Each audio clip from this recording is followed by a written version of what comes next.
안녕하세요. 오늘의 데일리 뉴스레터에 오신 것을 환영합니다. 1. 한국의 발표로 중국은 패닉에 빠졌다. 2. 한국의 시장 지배력. 3. 한국의 충격적인 행동들. 한번 진실을 알아봅시다. 2023년 중국은 뜻밖의 결정을 내리면서 중요한 광물 자원의 수출을 제한했다. 이로써 한국의 제조 산업이 동요되었다. 이는 큰 도전일 것으로 예상되었지만 한국 리더들의 융통성과 창의성이 빠르게 나타났다. 중국은 한국의 빠른 대응에 놀라며 당혹스러워하며 주며 시장의 상실 압력을 느끼기 시작했다. 그들의 경제 기반도 변동을 느끼게 되었다. 다른 국가들로부터 경쟁이 증가하고 중요한 무역 관계를 유지하는 능력이 약해져서 빠르게 수출 제한을 조정해야 했다. 월스트리트저널은 최근 중국이 시행한 반도체 재료 수출 제한은 한국과 일본, 특히 한국을 타깃으로 삼고 있다고 발표했습니다. 중국 외교부는 다음 달 1일부터 발효하는 수출 제한이 특정 국가를 겨냥한 것이 아니라고 밝혔지만 중국에 대한 의존도가 90% 이상으로 절대적으로 높은 한국이 중국의 제1타깃이라고 전했습니다. 수출 제한 조치가 취해지는 두 광물은 첨단 반도체, 군사 레이더, 발광 다이오드, LED, 패널, 태양 패널, 전기자동차, 풍력 터빈 등에 사용되는 아주 중요한 재료입니다. 미중 갈등이 심화되면서 미국 편에 붙은 한국에 보복 조치를 취하고 있는 것이라 전문가들은 입을 모으고 있는데요. 최근 제닛 옐런 미국 재무장관이 중국을 방문했지만 아무런 소용도 없었습니다. NYT는 옐런 장관이 수년간 악화한 미중 관계를 다시 시작할 수 있다는 기대를 받고 베이징에 도착해 여러 중국 관료를 만났다면서 그러나 경제적 긴장에서 의미 있는 완화는 가능하지 않을 것 같다고 지적했습니다. 이어 옐런 장관은 양국 간 지속적 균열을 개선하기 위한 어떤 돌파구나 합의를 발표하지 않은 채 워싱턴으로 돌아갔다고 덧붙였습니다. 나흘간의 중국 방문을 마무리한 옐런 장관은 이날 기자회견에서 직접적이고 실질적이며 건설적인 대화였다면서도 미국과 중국 사이에는 중대한 이견들이 있다고 밝혔습니다. 트럼프 전 행정부 시절 중국에 부과된 미국의 고율 관세, 이국의 첨단 반도체 대중국 디리스킹, 더 느를킹 위험 제거, 중국의 미국 기업 마이크론 제재와 갈륨, 게르마늄 수출 통제 등을 놓고 양측이 물러서지 않은 것으로 전해졌습니다. NYT는 옐런의 중국 방문은 긍정적 발걸음으로 보이지만 중국과 미국의 많은 전문가는 많은 변화를 기대하지 말라고 경고했다고 전했습니다. 미 재무부 부차관보를 지낸 마크 소벨은 옐런의 방문은 경제관계에서 온도를 잠시 낮출 것이고 미중 양국이 일부 상업적 이익을 공유한다는 점을 상기시킬 것이라면서도 경제관계의 근본적 역동성과 궤적을 거의 바꾸지 못할 것이라고 내다봤습니다. 미국 워싱턴 포스트, WP는 옐런이 중국 지도자들과의 경제 회담에서 이득을 약간 얻었다며 옐런 장관이 중국과 관계 개선을 위해 대화했지만 추가적인 분쟁이 곧 닥칠 것이라고 보도했습니다. 그러면서 조 바이든 미 행정부가 이달 내 미국 안보를 해칠 수 있는 중국 첨단 기술에 대한 새로운 투자 규제를 공개할 것으로 예상된다고 덧붙였습니다. 얼마 전 한국이 베트남과 희토류 협력을 강화해 중국으로부터 희토류 수입을 완전히 끊어버릴 것이라는 파격적인 소식 전해드렸던 것 모두들 기억하실 겁니다. 한국은 베트남 해양치안 등 안보 분야 협력을 강화하고 향후 7년간 40억 달러 규모 유상원조를 해주는 대가로 베트남은 현재 한국이 중국에 90% 이상 의존하고 있는 회토류를 대신 공급해주겠다는 것입니다. 뿐만 아니라 그동안 채굴 기술이 부족해 채굴하지 못한 베트남 내 회토류 광산들을 모조리 한국에 넘기겠다는 베트남. 중국은 그야말로 큰일 났죠. 자, 그런데 한국의 진짜 복수는 지금부터입니다. 한 관련 전문가는 이번에는 한국이 중국의 반도체 공급을 완전히 끊어버리는 초강수를 꺼내들 것이라는 파격적인 소식을 전했습니다. 실제로 최근 중국 정부는 중국에 반도체를 공급하지 말라는 미국 정부의 한국 반도체 기업 중국 수출 제한 요구를 한국이 받아들인 것 같다며 중국 언론들이 난리가 났습니다. 마오닝 중국 외교부 대변인은 22일 정례 브리핑에서 이와 관련된 질문을 받고 이러한 미국 쪽 행위는 전적으로 자신의 패권적 이익을 보호하기 위해 다른 나라의 대중국 수출을 제한하도록 협박하는 것이라며 이런 양태는 시장 경제 원칙과 국제 경제, 무역 규칙을 엄중하게 위반하고 글로벌 산업망과 공급망 안정을 파괴하는 것으로 중국 기업의 이익뿐만 아니라 다른 관련국 기업의 이익도 해칠 것이라고 말했습니다. 이어 우리는 이런 행태를 결연히 반대하며 유관 국가 정부와 기업이 중국과 함께 다자무역 시스템, 글로벌 산업망과 공급망 안정을 수호하기를 회망한다고 밝혔습니다. 유한 국가 정부와 기업은 한국과 삼성전자 등을 이르는 것으로 해석되고 있습니다. 한국의 이러한 발표 이후 일본도 즉각 중국 때리기에 동참했습니다. 일본 정부가 발표한 수출 규제안에는 EUV 노광 장비와 최신 시각 장비 등 최신 반도체 제조에 꼭 필요한 장비 23개를 중국에 수출 통제하겠다는 것입니다. 중국 측은 일본에 무역 전쟁을 하자는 것이냐 라며 즉각적으로 반발에 나섰지만 일본은 이를 강행시켰습니다. 23일 이용게이자이 신문에 따르면 일본 경제산업성은 첨단 반도체 장비 등 23개의 품목을 수출 관리 규제 대상에 추가했습니다. 규제 대상에는 첨단 반도체 생산에 필수적인 EUV 노광 장비 관련 설비와 3D 낸드 플래시 생산에 사용되는 시각 장비가 포함됐습니다. 본 기업은 우호국 등 42개국을 제외한 나라에 해당 품목을 수출하기 위해서는 경제산업상의 별도 허가가 필요합니다. 해당 규제는 7월 23일부터 본격적으로 시행될 예정인데요. 얼마 전 일본이 한국을 다시 화이트리스트에 포함시켰기 때문에 사실상 중국을 겨냥한 것이 너무나 명백해 보입니다. 중국 상무부는 일본 정부가 공식적으로 23종의 반도체 제조 설비에 대한 수출 규제 조치를 내놓은 것에 주목한다며 이는 수출 규제 조치의 남용이자 자유무역과 국제경제, 무역 규칙을 위배하는 것이라고 비난했습니다. 이어 중국은 이에 대해 결연히 반대한다고 덧붙였습니다. 한국과 일본이 중국을 향한 반도체 수출 통제를 발표하자 세계 언론들은 그렇지 않아도 사상 초유의 어려움을 겪고 있는 중국 경제가 한국과 일본의 강력한 조치에 한 방에 무너져 내렸다라고 대대적으로 보도하기 시작했습니다. 한국이 이렇게 파격적인 결단을 내릴 수 있었던 것은 유럽연합이 최근 한국에 엄청난 제한을 해오면서 가능했던 것으로 알려졌습니다. 무려 60조 원의 반도체 보조금을 내건 유럽연합. 그런데 미국 인텔이 선제적으로 유럽에 대규모 투자를 시작하며 사실상 미국이 유럽연합의 보조금을 싹쓸이할 것으로 알려졌습니다. 대반전이 일어났습니다. 11일 현지 시간 파이낸셜 타임스에 따르면 크리스티안 린드너 독일 재무장관은 170억 유로, 약 23조 6천억 원 규모의 칩 공장에 대한 인텔의 보조금 증액 요구를 국가가 감당할 수 없다며 거절했다고 보도했습니다. 유럽연합 EU는 2030년까지 전 세계 반도체의 20%를 유럽에서 제조하겠다는 목표를 내세우며 지난해 유럽 내 반도체 산업에 430억 유로, 약 59조 7천억 원을 쏟아붓는 EU 반도체법을 승인했는데요. 인텔 등 미국 기업이 받을 수 있는 보조금을 한정짓고 나머지는 한국 등에 몰아줄 수 있음을 알렸습니다. 유럽을 대표하는 기업들도 한국에 깜짝으로 대규모 투자를 발표하며 전 세계를 발칵 뒤집어 놓았습니다.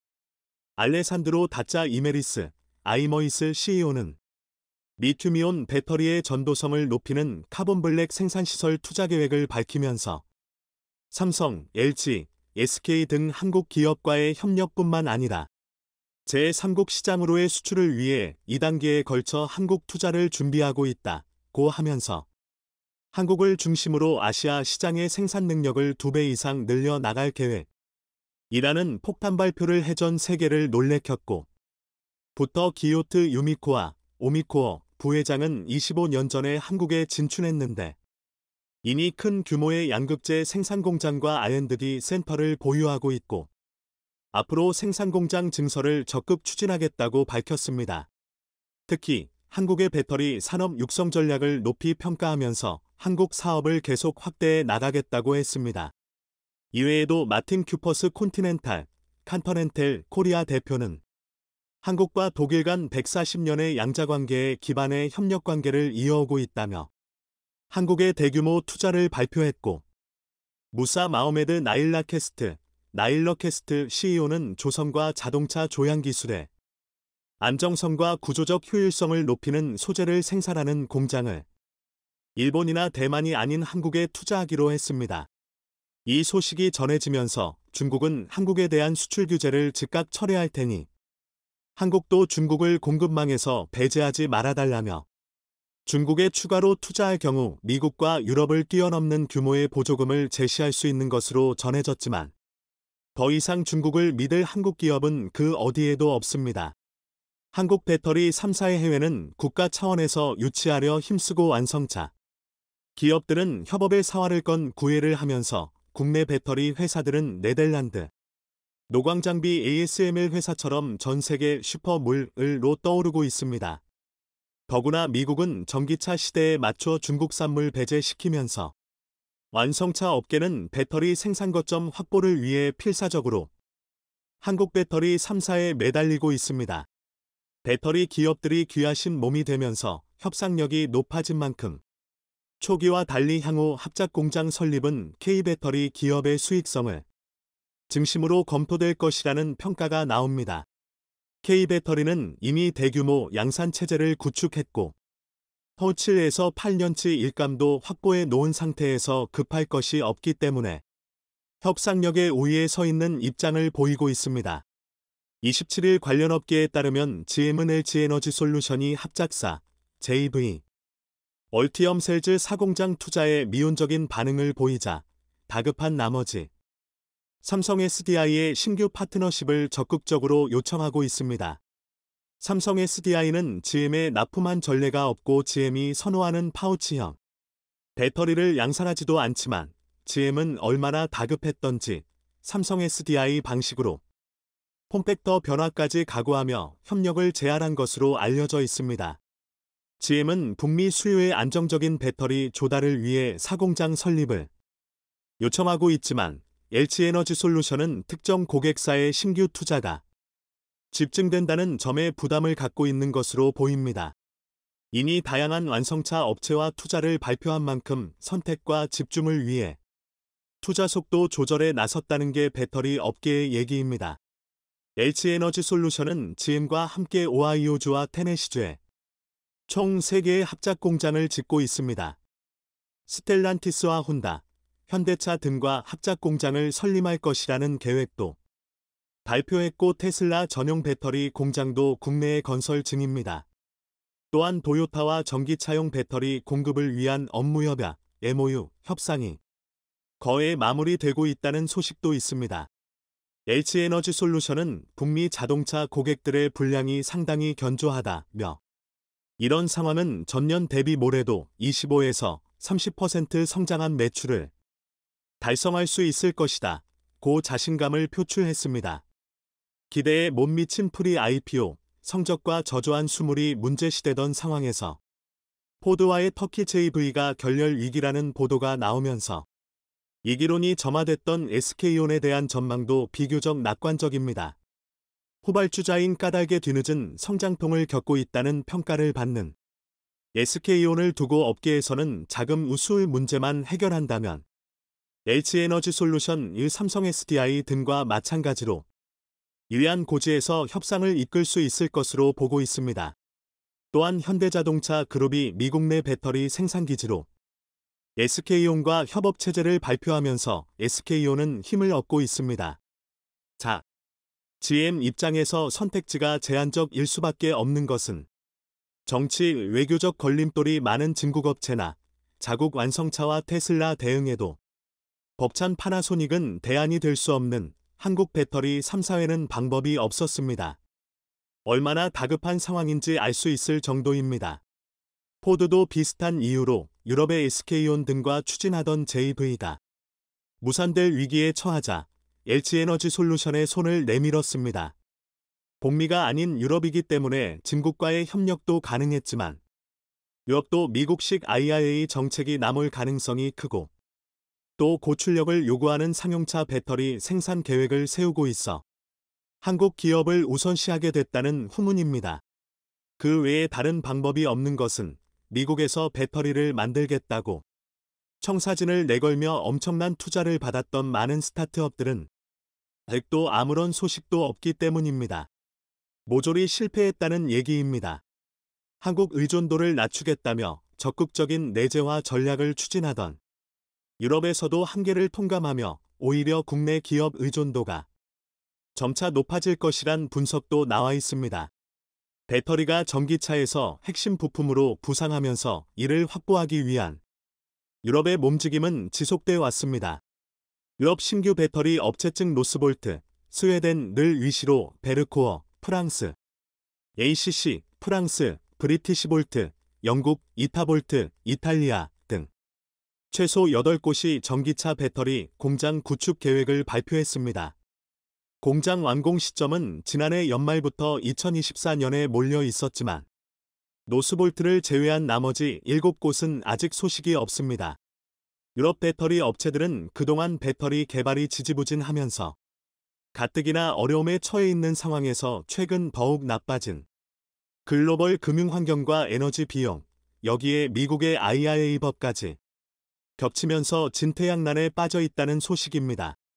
개발도 안 되고 있고 설사 개발을 끝내고 양산한다고 해도 이니 유럽의 양산시설을 갖춘 한국 배터리 기업들을 따라잡기에는 역부족이라는 평이 나옵니다.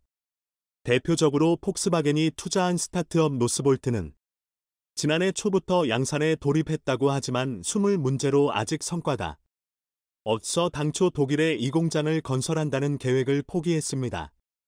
유럽 내 에너지 가격이 크게 오르면서 공장 건설에 드는 비용이 증가한 가운데 미국의 IRA법이 나오자 노스볼트는 유럽 투자 계획을 지연 혹은 중단하고 북미 투자에 나설 것이라는 소문이 자자합니다. 노스볼트에 이어 성공 가능성이 높다고 했던 영국의 대표적인 배터리 업체 브리티시볼트는 심각한 자금난물 겪으며 파산 위기에 몰리고 있습니다. 유럽 각국이 막대한 자금을 들여 배터리 작업에 나섰지만 대외 경제 상황과 미국의 IRA법 그리고 한국산 배터리의 강세 등으로 계획에 잇따른 차질이 생기고 있는 겁니다. 한국 배터리 3사가 유럽에서 신뢰성을 기반으로 한 좋은 성능과 안정된 가격 및 공급 때문에 안정적으로 공장을 가동하고 있는 영향은 새로운 업체가 비집고 들어오기가 여간 힘들 게 아니라는 현지의 평가를 받고 있습니다. 새로운 업체가 이미 시장을 장악하고 있는 기존의 강자들과 견주려면 성능이 몰등하게 좋던가 아니면 가격이 저렴해야 하는데 이니 규모의 경제를 이루고 성능을 인정받으며 새로운 배터리를 연신 발표하는 한국 배터리 3사의 벽을 허물기에는 불가능하다는 것이 업계의 평가입니다. 중국 CATL 등 세 곳의 배터리 업체들이 유럽에 진출하려고 하지만 유럽도 중국 의존도 탈피 및 견제의 필요성이 계속 대두되면서 미국 IRA법과 같은 규제를 마련할 것으로 보이기 때문에 향후 방향이 주목됩니다. 강동진 현대차증권 연구원은 유럽 내 규제가 만들어질 경우 그에 대한 대안은 한국 배터리 3사밖에 없다.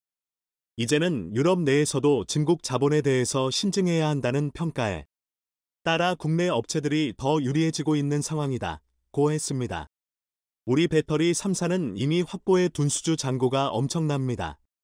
배터리 시장조 사업체 SNE 리서치에 따르면 모레 K배터리 3사의 수주 잔고는 1,000조 원을 돌파할 것으로 분석하고 있는데 이는 추가 계약 없이 2030년까지 생산 라인을 가동할 수 있는 물량입니다. 2022년 9월 말 기준 LG에너지솔루션은 2022년 사상 최대 실적을 달성했는데 이는 전년 대비 각각 43.4%, 57.9% 증가한 수치이고 지난해 4분기 20조 원 어치의 수주를 추가로 확보해 지난해 말 기준 수주 잔고는 385조 원으로 몰라섰습니다.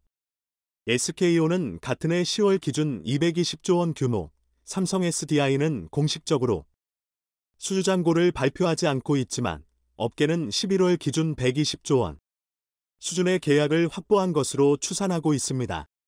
따라서 국내 배터리 3사는 내년 매출 성장폭보다 더 큰 신규 수주를 확보해 가고 있다고 밝혔습니다. 따라서 올해 말까지 1,000조 원 달성은 어렵지 않다는 것이고, 글로벌 경기 침체에 따른 전기차 수요 위축 우려에 대해서도 영향이 제한적일 것이라고 보고 있습니다. 업계 관계자는 수주 계약 시 최소한 물량 보장 조건이 포함돼 있어 실적 하락 리스크도 적다고 했습니다. 배터리 판가는 고객과 협의해 정하는 만큼 전기차 판가에 영향을 받는 구조가 아니다면서 전기차 가격이 인하된다고 해도 배터리는 부족한 상태이기 때문에 가격 인하보다 오히려 상승 여건이 더 크다고 설명했습니다. 지금과 같은 기조는 2030년 전후까지 지속돼 국내 배터리 회사의 시장 지배력이 갈수록 강하게 유지될 것이라고 부연했습니다. K배터리 업체들이 다양한 완성차 업체들로부터 러브콜을 받는 이유는 제품에 대한 높은 신뢰도를 꼽습니다. 안정적으로 배터리를 납품할 수 있는 생산 체계를 구축하고 있고, 파우치형과 원통형 등 다변화된 제품 포트폴리오를 갖춰 고객의 어떤 요구에도 즉시 대응할 수 있으며, 중국산처럼 저렴한 소재를 사용하며 값싸게 만드는 것보다 품질과 안정성 위주로 만들면서 높은 신뢰도를 쌓았다는 것입니다. 박철환 서정대학교 교수, 자동차학과는 완성차 업체들의 K배터리에 대한 신뢰도가 높은 것에 대해 안정적으로 제품을 납품받을 수 있고 품질이 좋은 때문이다. 일본은 파우치형 배터리 부분에서 기술 경쟁력과 납품에서 한계를 보이고 있고, 중국산은 실제 스펙과 다르고 겨울철에 특히 약한 성능에 따라 소비자의 항의를 받는 경우가 많아 신뢰 스스로 떨어뜨리고 있다. 이렇게 평가했습니다. 우리 배터리 기업들의 세계 재패를 기대합니다. 삼성의 미국 투자 철수, 중국 및 유럽의 대규모 투자 깜짝 발표로 바이든이 긴급회의를 소집한 것으로 알려졌는데요. 자, 그런데 이건 아무것도 아니었습니다. 불과 얼마 전 미국을 세계 최고 수준 전기차 생산 시설로 만들겠다라고 선포하며 미국의 수백조 원의 투자를 발표한 정의선 현대차 그룹 회장.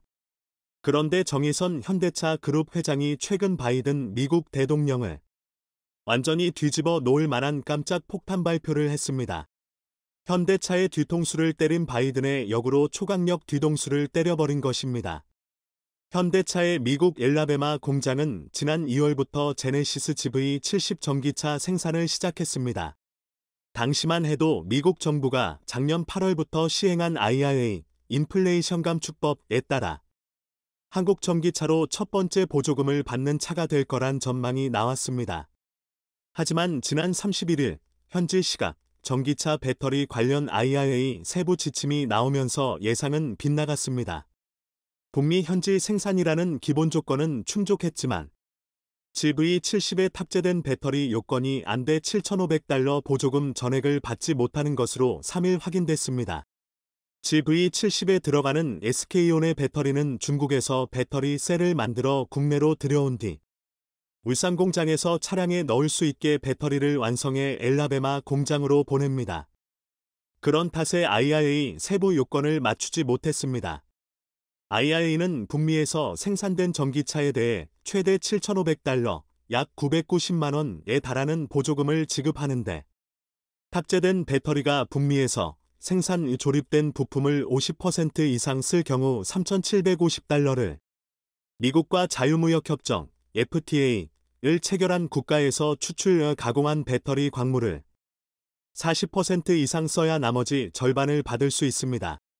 당초 자동차 업계에선 GV70이 미국 내 생산이란 요건을 갖춘 만큼 보조금 대상이 될 거라 예상했지만 IRA 배터리 관련 세부 규정이 예상보다 더 까다롭게 정해지면서 보조금 대상에서 빠지게 된 셈입니다. 미국에서 현대차그룹의 지난 5년간 전기차 판매량을 보시면 2018년 1,493대에서 지난해 58,028대로 기적같은 속도의 성장을 거두고 있습니다. 다른 브랜드 전기차들을 모두 무시하며 떵떵거리고 있는 세계 최고의 부자 일론 머스크 테슬라 CEO조차 현대차가 자신의 유일한 라이벌이라며 극찬했죠.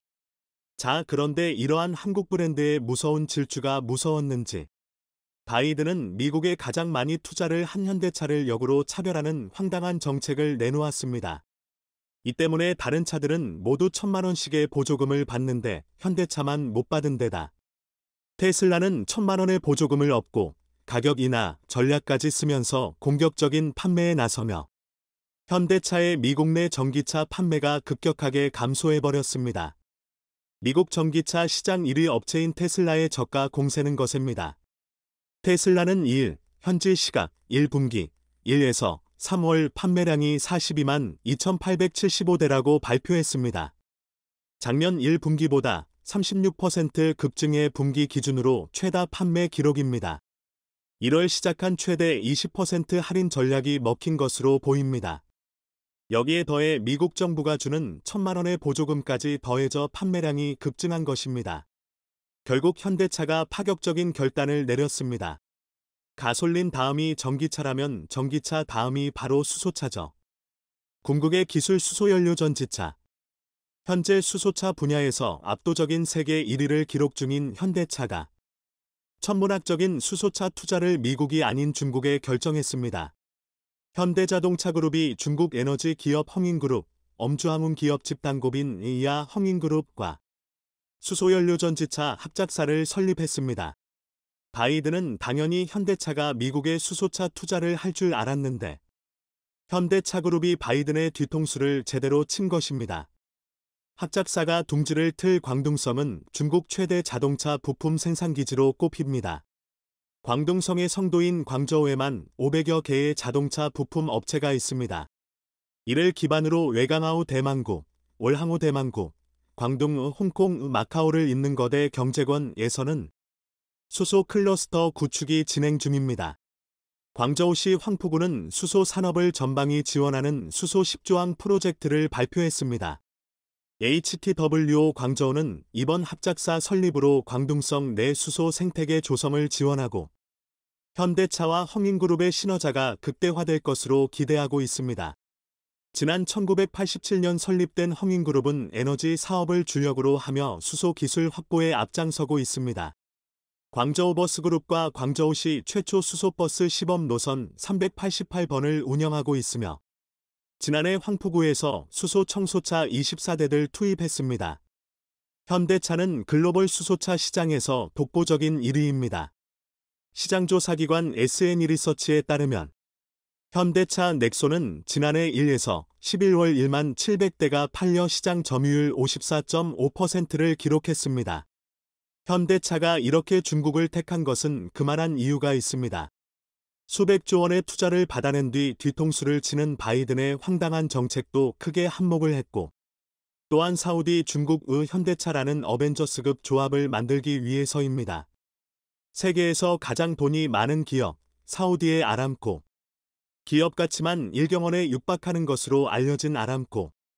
이들의 자금은 무한대라고 보시면 되는데 이 세계에서 가장 돈이 많은 기업, 사우디의 아람코가 현대차와 손을 잡고 100/4인 앞으로 글로벌 수소차 시장에서 압도적인 1위를 이어나가기로 약속했습니다. 쉽게 말해 세계에서 가장 돈이 많은 아람코와 이미 수소차 기술 세계 1위인 현대가 만난 것이니 더 이상 설명이 필요 없죠. 그 누구도 절대 따라올 수 없는 어벤져스가 된 것입니다. 자, 그런데 최근 사우디는 중국과 파격적으로 친밀할 관계를 형성했습니다. 달러로 무역을 하던 사우디가 최근 시진핑이 사우디에 다녀간 후 중국 위안화를 사용하기로 했다는 파격적인 발표를 했습니다. 달러 패권의 도전장을 내민 중국이 자국의 주요 석유 도입처인 사우디아라비아에 무역 대금 결제용으로 위안화 대출을 했다고 중국 수출입은행이 밝혔습니다. 중국 수출입은행은 14일 소셜미디어 위챗을 통해 최근 수출입은행과 사우디 국영은행이 첫 위안화 대출 협력을 성공적으로 실행했다며 대출 자금은 양국 무역 관련 자금 수요를 충족하는 데 우선적으로 쓰일 것이라고 밝혔습니다. 중국 수출입은행은 이번 대출이 자신들과 아랍권 금융기관 사이에 처음으로 실시한 위안화 대출 협력이라며 정책성 금융의 역할을 충분히 발휘하고 1대1로 중국 중앙아시아, 유럽을 연결하는 육상 해상 실크로드 선상 국가. 금융 무역의 원활한 흐름을 촉진해 상호 이익이 될 것이라고 밝혔습니다. 현대차의 이러한 결정은 미국의 엄청난 파장을 불러일으켰습니다. 자동차 산업은 산업 특성상 후방 산업이 많고 그에 따라 1, 2, 3차 협력사들의 수와 그 직원들의 수가 너무나도 많습니다. 이 때문에 미국 역대 대통령들도 미국 내 자동차 산업을 챙기기에 바빴습니다. 자동차 산업이 무너지는 순간 고용이 무너지고 지역 경제가 초토화될 수 있기 때문입니다. 현대차의 수소차 투자가 미국이 아닌 중국에 결정됐다는 소식이 전해지자 미국 내 해당 지역 주민들은 한판을 털어놓고 있습니다. 바이든의 어리석은 외교 때문에 미국 내 일자리 수백만 개가 날아가게 생겼기 때문이죠. 미국을 대하는 태도도 심상치 않습니다. 미국이 중국에 대한 규제를 강화하자 사우디가 중국을 대변이라도 하듯 기습감산을 통해 미국의 뒤통수를 제대로 쳤습니다.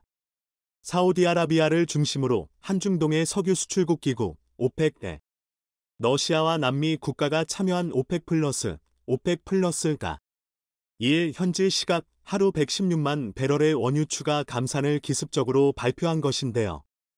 사우디가 주도한 이번 감산 결정이 미국과 거리를 두고 러시아와 중국에 밀착하는 추세의 연장선이라는 분석이 나옵니다. 월스트리트 저널 WSJ은 이번 감산 결정은 신뢰할 수 있는 미국의 안보 파트너였던 사우디가 에너지 정책에서 미국과 대립으로 돌아서는 상징적 순간이라고 볼 수 있다고 보도했습니다. 미국 경제가 그렇지 않아도 인플레이션으로 극심한 고동을 받고 있기 때문에 이번 사우디의 기습 감산은 미국의 치명타가 됐고 미국 국민들은 바이든의 엉망진창인 외교 때문에 미국 국민들이 고스란히 피해를 받고 있다고 외치고 있습니다. 현대차뿐만 아니라 삼성도 미국의 투자를 늘리는 대신 중국의 대규모 투자를 단행했습니다. 삼성 SDI가 중국 상하이에 초대규모 R&D 연구소를 설립했다고 밝혔습니다.